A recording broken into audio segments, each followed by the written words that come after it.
नमस्कार दोस्तों, मैं प्रमोद पाठक, मोटिवेशनल गुरु। आज का विषय है सफलता का रहस्य।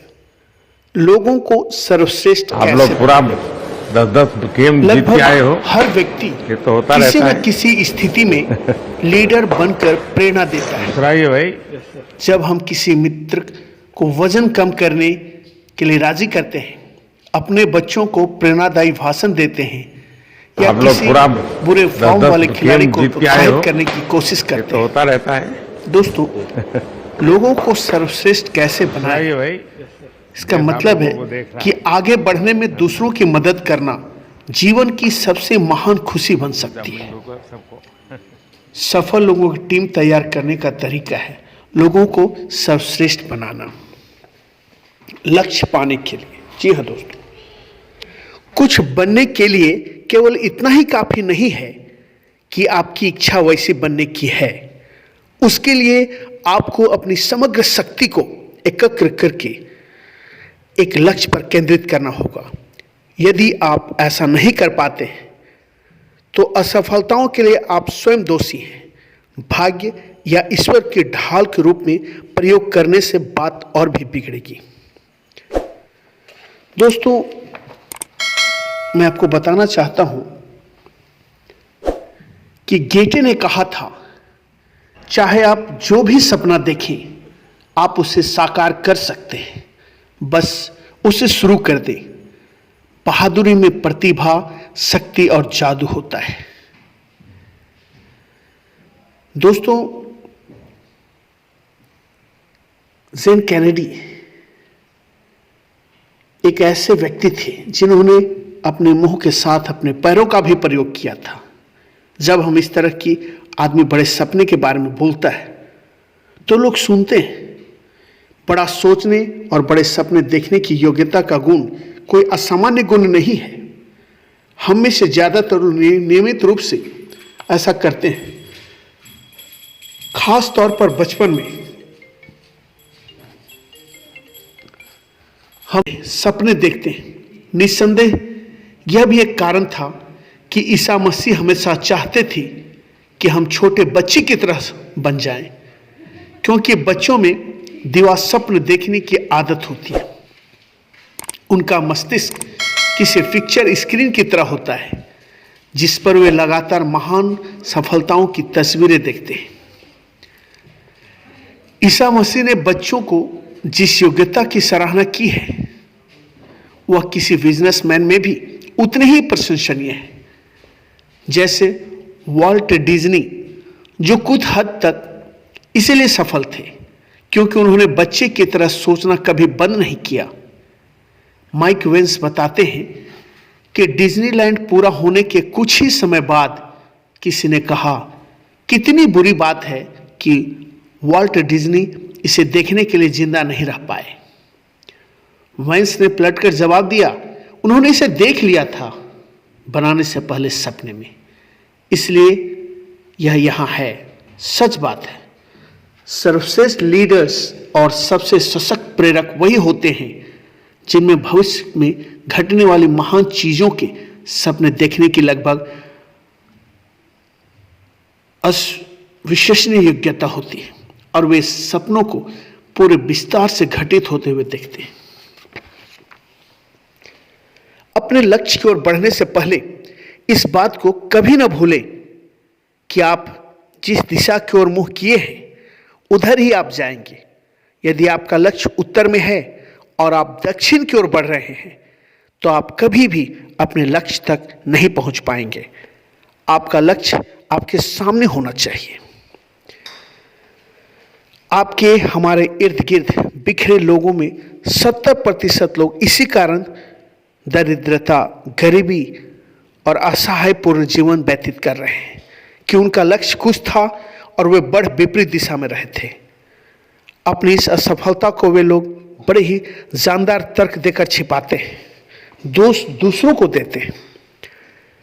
यदि आप उनसे पूछें कि ऐसा क्यों है, आप असफल क्यों हैं, इतने गरीब क्यों हैं, क्यों उन्होंने दूसरों की तरह तरक्की नहीं की, तो ऐसे किसी भी सवाल के जवाब में उनके पास गिने चुने एवं पैटेंट उत्तर होते हैं। जैसे वे कहेंगे हमें कभी उन्नति का अवसर ही नहीं मिला, भाग्य ने कभी हमारा साथ ही नहीं दिया। और बोलेंगे परिस्थितियां हमेशा हमारे विरुद्ध रही, हम तो शिक्षा के अभाव में पिछड़ गए।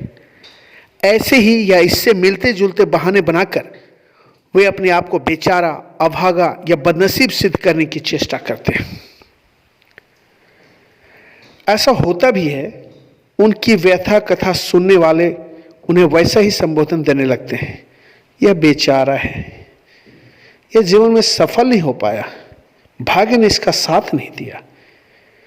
दोस्तों आप बताइए, इसमें भाग्य का कहीं दोष था?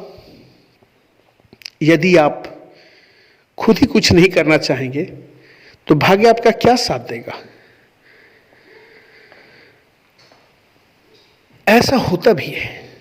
ऐसे लक्ष्य से भटकने वाले लोग जीवन भर इसी प्रकार खींचते भटकते रहते हैं।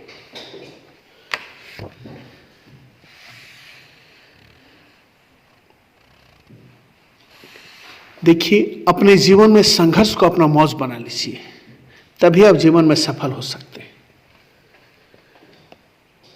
खुद से जीतने की जिद है मेरी, मुझे खुद को हराना है। खुद से जीतने की जिद है मेरी, मुझे खुद को हराना है। मैं भीड़ नहीं हूं दुनिया की, मैं भीड़ नहीं हूं दुनिया की, मेरे अंदर ही जमाना है। जी हाँ दोस्तों, कठिन रास्तों से न घबराना, कठिन रास्ते आकर खूबसूरत मंजिल तय कर देते हैं, क्योंकि यही कठिन रास्ते ही हमें मंजिल तक लेकर जाते हैं। इसलिए कठिन रास्तों से कभी नहीं घबराना है दोस्तों। दोस्तों, किस तरह से आप अपने आप को मोटिवेट कर पाते हैं? देखिए, चाहे वो एपीजे अब्दुल कलाम हो या ईसा मसीह हो, सभी लोगों ने लोगों को सपने देखने के लिए प्रेरित किया। एपीजे अब्दुल कलाम कहते थे, if you want to shine like a sun, just you burn just like a sun. सपना बड़े से बड़ा देखो, चांद नहीं मिला तो क्या। सपने बड़ा से बड़ा देखो, चांद नहीं मिला तो क्या, आसमान तक तो पहुंच ही जाओगे। तो दोस्तों, जब तक व्यक्ति एकनिष्ठ होकर अपने मन को किसी एक बिंदु पर एकाग्र नहीं करता, तब तक उन्नति के पथ पर अग्रसर नहीं हो सकता। जब तक आप अपने मन को, बुद्धि को एक जगह पर केंद्रित नहीं करेंगे, सफलता आपको नहीं मिलेगी। अर्थ स्पष्ट है कि उनका उत्साह काम के प्रति उतना तेजस्वी नहीं हो पाता जितना होना चाहिए। उत्साह मंद होने पर काम में सफलता नहीं मिल सकती। ठीक उसी प्रकार जिस तरह गुनगुना पानी इंजन नहीं चला सकता। जब तक कोई व्यक्ति किसी काम में अपनी आत्मा को संपूर्ण रूप से नहीं लगा देता है, अपनी संपूर्ण जीवन शक्ति को किसी एक काम में नहीं लगा देता, तब तक उसे किसी भी प्रकार की सफलता अथवा उपलब्धि की आशा नहीं करनी चाहिए। इसे मैं कहता हूं कि पूरी शक्ति को एकत्रित कीजिए और उस काम में आप लगा दीजिए। फिलिप्स ब्रुक्स नवयुवकों से वार्तालाप करते हुए उन्हें बस इस बात के लिए प्रेरित करते थे कि वे कुछ बनने के लिए, कुछ करने के लिए काम में अपनी समस्त शक्ति को लगा दें। कुछ बनने के लिए केवल इतना ही पर्याप्त नहीं है कि आपकी इच्छा वैसे बनने की हो। उसके लिए आपको अपनी पूरी शक्ति को एकत्र करके एक लक्ष्य पर केंद्रित करना होगा। हर व्यक्ति को यह अधिकार प्राप्त है कि वह चाहे जिस वस्तु को चाहे, जिसकी इच्छा करे, जो बनना हो, जीवन में जो कुछ भी चाहिए, लेकिन उसे प्राप्त वही कर पाता है जिसका शारीरिक व मानसिक संतुलन सही हो। केवल इच्छा मात्र से ही कुछ नहीं हो सकता। इच्छा करने और कर्म करने में आकाश पाताल का अंतर है। इच्छा गुनगुना पानी है जो जीवन की गाड़ी को लक्ष्य तक नहीं पहुंचा सकती, लेकिन वही गुनगुना पानी जब 212 डिग्री गर्म होकर खौलने लगता है, यानी आप अपने उद्देश्य के प्रति समग्र शक्ति लगाकर प्रयत्न करने लगते हैं, तो आपकी गाड़ी आपके लक्ष्य तक अवश्य पहुंच जाएगी। आप में शक्ति होनी चाहिए किसी चीज को प्राप्त करने के लिए। शक्ति का मतलब है मानसिक शक्ति और शारीरिक शक्ति दोनों होनी चाहिए। जिसके पास शक्ति होगा वही उत्साहित होगा, वही एनर्जेटिक होगा और वही स्पष्टवादी होगा, काम करने के लिए तत्पर रहेगा। तो प्रश्न उठता है कि ये दोनों शक्तियों को कैसे बढ़ाया जाए। तो मन की शक्ति का मतलब है कि मन को एक जगह पर केंद्रित करने की शक्ति। 5 मिनट व्यक्ति अपने मन को शांत नहीं रख पाता है। यदि वह इसका अभ्यास करे तो वह जीवन में अवश्य सफल होगा। और इसके लिए मन की शक्ति को बढ़ाने के लिए ध्यान करना है और तन की शक्ति को बढ़ाने के लिए योग और व्यायाम करना है। दोस्तों, जब आप इस तरह से मन और तन की शक्ति बढ़ा लेंगे, आपके अंदर शक्तियां बढ़ जाएंगी, तो आप जीवन में जो चाहें वो प्राप्त कर सकते हैं। यदि रूजवेल्ट अपने लक्ष्य के प्रति अधूरे मन से कार्य करते तो आज सारे संसार में उनका इतना नाम न होता। उनके जीवन में सफलता प्राप्ति का केवल यही रहस्य था कि उन्होंने अपने लक्ष्य की प्राप्ति के लिए अपनी संपूर्ण जीवन शक्ति को दृढ़ संकल्प के साथ एक जगह पर नियोजित कर दिया था, एकत्रित कर दिया था, उस पर लगा दिया था। अपनी पूरी सामर्थ्य को संगठित एवं एकत्रित करके वह कार्य में जुट जाते थे और कभी भी अपने काम के प्रति टाल मटोल या बहानेबाजी नहीं करते थे। उनका यह नियम था कि जिस काम को हाथ में ले लेते थे उसे पूरा करके ही दाम लेते थे। रूजवेल्ट का जीवन प्रत्येक व्यक्ति के लिए एक उत्तम उदाहरण है जो जीवन में सफलता प्राप्त करना चाहते हैं। यदि आपका जीवन उद्देश्य महान है तो आपको उसे सबसे ऊपर रखना चाहिए और उसकी तुलना में सभी इच्छाएं तुच्छ हो जानी चाहिए। अपने लक्ष्य के अलावे आपको कुछ भी नहीं दिखना चाहिए। जिस तरह से अर्जुन को मछली की आंख के अलावे कुछ भी दिखाई नहीं दे रहा था। अपने लक्ष्य पर ध्यान केंद्रित कीजिए अर्जुन की तरह, तो निश्चित रूप से आप भी सफल हो जाएंगे। उस मछली की आंख को जिस तरह अर्जुन ने वेदा था, उसी तरह से आप भी अपने लक्ष्य को वेद सकते हैं, प्राप्त कर सकते हैं। ध्यान रहे कि जीवन उद्देश्य आपका सर्वश्रेष्ठ सिद्धांत होना चाहिए। जीवन में उसकी सत्ता सर्वोपरि होनी चाहिए। सबसे ऊपर आपका लक्ष्य होना चाहिए।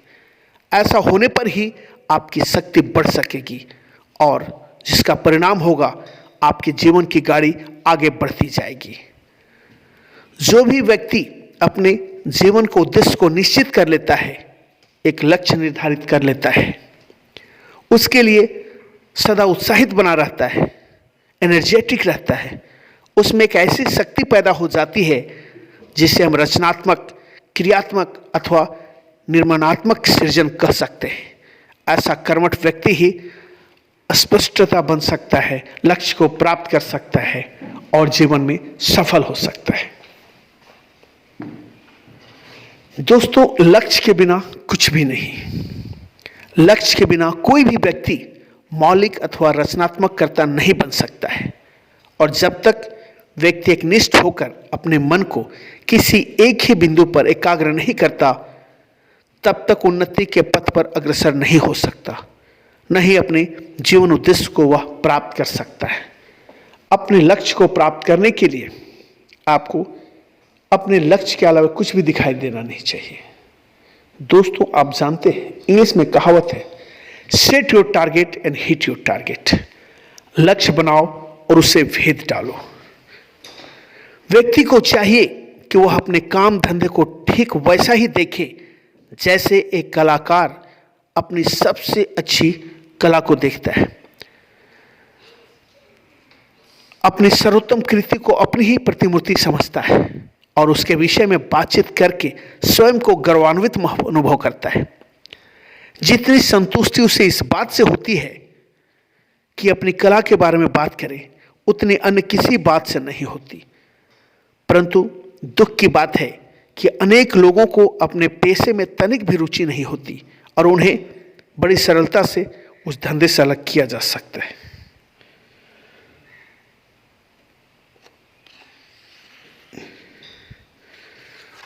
दोस्तों, इन बातों को आप मनन कीजिए।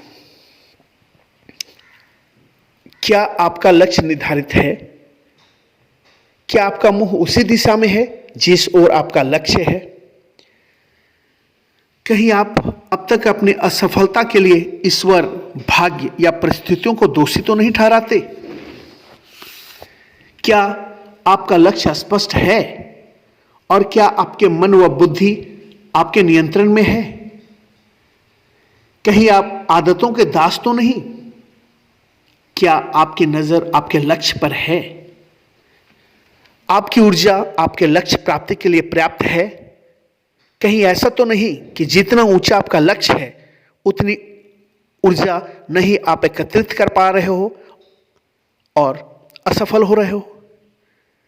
कहीं आप उन युवकों में से तो नहीं जो किसी के बहकावे में आकर अपने कार्य से जी चुराने लगते हैं? क्या आप अपने वर्तमान कार्य पूरी निष्ठा से कर रहे हैं? यदि आप असफलता व जीत के इच्छुक हैं, ये दोनों को स्पष्ट करना होगा। हमारी राय मानिए, यदि आप सफलता व जीत के इच्छुक हैं तो जाहिर है कि आपने अपना लक्ष्य निर्धारित किया हुआ होगा। यदि नहीं है तो आपको अभी कोई लक्ष्य निर्धारित कर लेना चाहिए। मेरा दूसरी राय है कि आपका मुंह उसी दिशा में होना चाहिए जिधर आपका लक्ष्य है। ऐसा नहीं होना चाहिए कि आपने एवरेस्ट विजय का अपना लक्ष्य बनाया है और आप माउंट आबू की तरफ बढ़ रहे हैं। माउंट आबू की तरफ बढ़ेंगे तो आप एवरेस्ट तक नहीं पहुंच सकते। आपको उधर ही बढ़ना है जिधर आपकी जीत, आपकी सफलता आपका इंतजार कर रही है। अपनी किसी भी असफलता के लिए परमात्मा, परिस्थिति या भाग्य को दोषी मत ठहराइए। दोषी आप हैं। कहीं ना कहीं आप में कमी है। अपनी उन कमियों को खोजिए और यथासंभव उन्हें सुधारिए। आपका लक्ष्य आपके सामने स्पष्ट होना चाहिए। मन और बुद्धि पूर्ण रूप से आपके नियंत्रण में होना चाहिए। मन को भटकने न दे और जो भी निर्णय ले बुद्धि विवेक से ले। यदि आप किसी गलत आदतों के शिकार हैं तो लाख कष्ट सहकर भी उन्हें फौरन त्याग दीजिए। आपकी यह गलत आदतें आपकी जीत में सबसे बड़ी बाधा है। अपनी ऊर्जा की नाप तौल कीजिए। आप जिस लक्ष्य को पाना चाहते हैं, क्या उसे पाने में सहायक आपके पास पर्याप्त ऊर्जा है? क्या आप पूरी शक्ति से अपने लक्ष्य को पाने के लिए प्रयासरत हैं या उसमें कोई कमी है? यदि कमी है तो अभी सुधारिए। आज से ही अपने लक्ष्य की ओर कदम बढ़ाइए। उसके लिए मेहनत कीजिए। दूसरों के बहकावे में आकर बार बार अपने लक्ष्य से न हटें। अपना लक्ष्य बार बार न बदलें।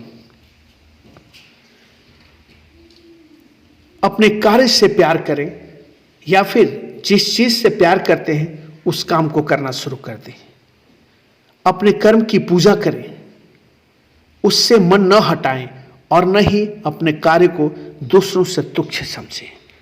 आपने जिस चीज को अपना कर्म क्षेत्र चुना है, जिस पे आपकी बहुत ज्यादा रुचि हो, वही आपका लक्ष्य है। उसी में आपकी सफलता निश्चित है।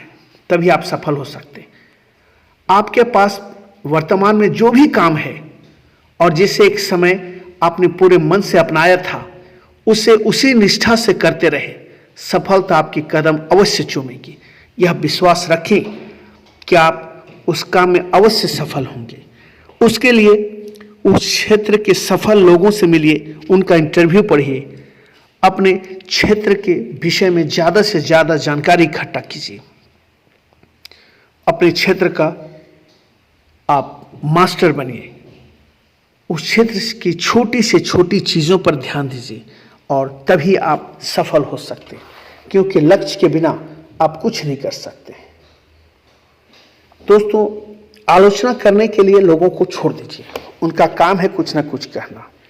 यदि आपके बारे में कोई आलोचना करता है तो एक एनर्जी का काम करता है। जब तक वह कुछ नहीं बोलेगा आप अपने काम पे फिर से नहीं जुड़ेंगे। इसलिए यदि कोई कुछ बोलता है तो उसे बोलने दीजिए, आप अपना काम कीजिए। कबीरदास जी ने कहा था, निंदक नियरे राखिए आंगन कुटी छवाए, बिन साबुन बिन तेल के मैल दे धोए। यानी कि कबीर जी ने स्पष्ट रूप से कहा कि यदि कोई निंदक है तो उसे आप आंगन में कुटी बना करके उसे रखिए, उसके लिए कुटिया बना दीजिए, ताकि वह आपके पास आकर आपकी कमियों को डेली बताए, ताकि आप अपनी कमियों को ढूंढ सके और उस पर काम कर सके और उन कमियों को दूर कर सके। तो दोस्तों, मैं यही कहना चाहता हूं कि आप अपने लक्ष्य को पूजिए, अपने कर्म को पूजिए और उस पर लग जाइए। धन्यवाद।